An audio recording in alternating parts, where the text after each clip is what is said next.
Hello everyone. Today I'm back with another topic of EVS. It's about water cycle. Okay. Today we are going to discuss about water cycle. Okay. Water. You all know about water. It's a wonderful liquid. We can't live without water. And when we are going to talk about cycle, that means a series of any event which is repeating again and again in the same order. It's called cycle. So water cycle means the movement of water in the same order.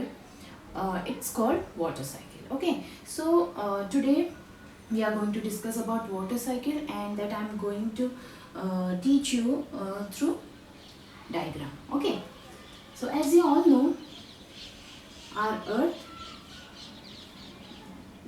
gets heat up through the sun. हमारी जो अर्थ है उसको heat किससे मिलती है? सन से मिलती है. And when we are talking about earth, तो अर्थ के मेन, अगर हम अर्थ में मेन क्या है?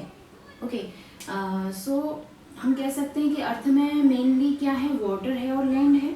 Okay, so water means water sources, और we can say water resources like जहाँ जहाँ से भी हमें वाटर मिलता है, like seas, oceans and pond, well, rivers. These are water resources. And another part is land. Okay, first I'm going to draw water resources. Okay, these are the water resources. And when I'm going to talk about land, तो land में क्या क्या रहता है? Our mountains, plateaus, forests, plains. These are the land part of earth. Okay.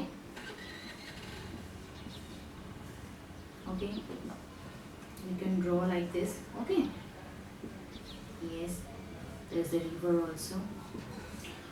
Okay, अब जब जो सन है वो हमारी पूरी अर्थ को हीट देता है. ओके, गर्मी देता है ना. हमारी अर्थ को गर्मी किससे मिलती है? बाय सन. ओके, तो जब गर्मी देता है, एंड वन मोर थिंग, ये जो अर्थ है ये सन के चारों ओर रोटेट करता है. The earth rotates around the sun. Okay, sun rotate नहीं करता है. Our earth rotates around the sun. Okay, तो क्या होता है जब ये सन की जो हीट है वो वाटर रिसोर्सेज पे पड़ेगी, तो क्या होगा? That water gets heat up. Okay, तो कौन सी प्रोसेस होती है जब वाटर क्या होता है? हीटअप होता है, गर्म होता है, एंड बॉयल होके किस में चेंज हो जाता है? वाटर वेपर में. Water vapour. And this process of changing this liquid into gas, it's called evaporation. Okay, through evaporation.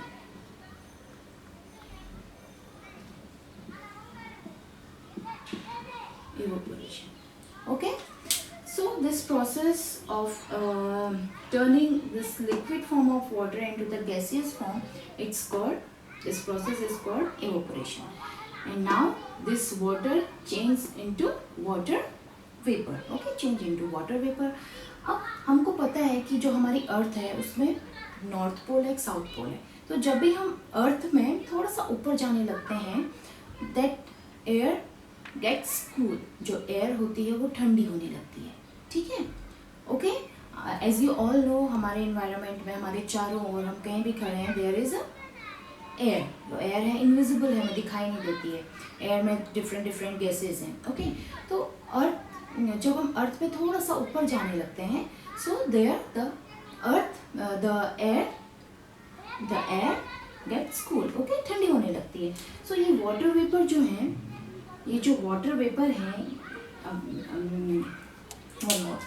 I'm going to change the marker. जो वाटर वेपर है, जब यहाँ पे ठंडी ठंडी हवा से मिलती है, कूल एयर से मिलती है, so it turn into water drops. Water drops बन जाता है. ठीक है, जो ये वाटर वेपर जब थोड़ा सा ऊपर जाती है, ठंडी हवा से मिलती है, तो it turns into water drop. और ये जो छोटी छोटी छोटी वाटर ड्रॉप है, इनसे क्या बनते हैं? क्लाउड्स. इनसे क्या बनते हैं? क्लाउड्स बनते हैं. ठीक है. ओके, अब क्लाउड्स तो बन गए. ठीक है, तो आपने कभी कभी देखा होगा जब आप आसमान में देखते हो, sometimes there are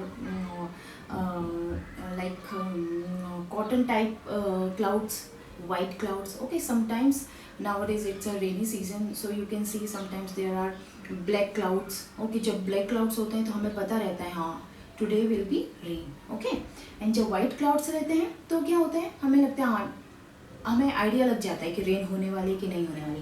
that means cloud जब ब्लैक हो गए, दैट मीन्स इवोपरेशन बहुत ज़्यादा हुआ है, और ये जो छोटे छोटे ड्रॉपलेट्स हैं वो आपस में मिलके आपको पता है क्या बनाते हैं, क्लाउड्स बनाते हैं. ओके, लेकिन एक टाइम ऐसा आता है कि जो ये क्लाउड बनने लगे और ज़्यादा ड्रॉपलेट उसमें आते रहेंगे और ज़्यादा ड्रॉपलेट्स उसमें आते रहेंगे, तो क्या हो जाता है, वो जो क्लाउड है वो हैवी हो जाता है.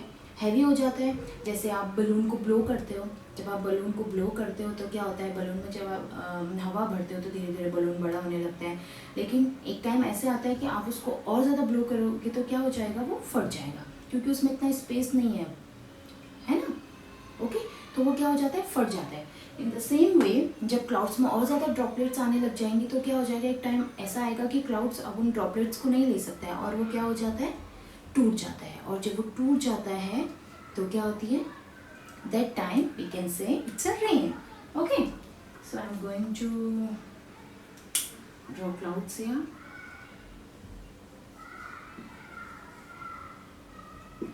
और फिर क्लाउड से क्या हो जाती है, रेन होने लगती है. ओके, और समटाइम जब टू क्लाउड्स आपस में मिलते हैं, टकराते हैं, तो क्या होती है, लाइटनिंग होती है. आपने देखा होगा कभी कभी आसमान में लाइटनिंग होती है, थंडर होता है. थंडर मीन्स आवाज़ें आती हैं, है ना. और जब वो क्लाउड्स आपस में टकराते हैं तो क्या होती है, टकराते हैं तो लाइटनिंग होती है. और उससे भी क्या होता है, ये क्लाउड्स आपस में टकरा के टूट जाते हैं और बारिश होती है. तो आपको पता चला कैसे. और ये जो बारिश होगी तो इट्स अगेन वाटर. और ये कहाँ जाके मिलते हैं, वाटर रिसोर्सेज से मिलता है, सीज, ओशंस, रिवर्स, इनसे जाके मिलता है. ओके, एंड आप बोलोगे कि ma'am you talked about glaciers and the solid form of water, है. तो solid form of water means जहाँ पे हम लोग, जब यहाँ पे हम बात करते हैं कि these are the glaciers. Okay, हमने बोला कि ऊंचाई पे क्या है, ग्लेशियर्स हैं. ओके, ग्लेशियर्स मीन्स इसमें स्नो भरा हुआ है और सब माउंटेन्स देयर इज स्नो. तो इनका क्या होता है, अब आपको पता है कि जैसे जैसे हम ऊपर जाते हैं तो हमारी जो ये हवा है वो ठंडी होने लगती है.